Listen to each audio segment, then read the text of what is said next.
Umayya হযরত বেলাল রাদিয়াল্লাহু তাআলা আনহুর জিহ্বাটারে টান দিয়া বের কইরা এই জিহ্বার মধ্যে পেরেক ঢুকায়া দিছিল, জিহ্বার মধ্যে পেরেক ঢুকায়া দিছিল। যেই জিহ্বায় আল্লাহ আল্লাহ জিকির কয় এই জিহ্বা আমি রাখবো না কয়ে পেরেক ঢুকায়া দিছিল।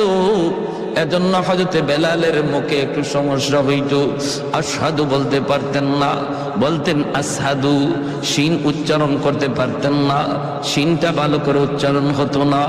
সাহাবায়ে কেরাম কয় ইয়া রাসূলুল্লাহ, ওগো নবীজি ভালো করে একজন মুয়াজ্জিন নিযুক্ত করে ফেলেন। নবী সাহাবায়ে কেরামের পরামর্শ নিয়া অন্য একজন সাহাবীকে মুয়াজ্জিন নিযুক্ত করে দিলেন।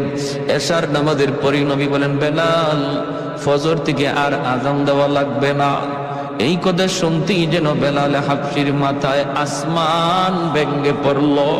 এশার নামাজ পড়ে সবাই যার যার ঘরে চলে যায়, কিন্তু মসজিদে নববী থেকে গেলেন না শুধু একজন, তিনি আর কেউ নন, তিনি হলেন বেলাল হাবশি। মসজিদে নববীর কোনায় খাম্বার কিনারায় বইসে বইসে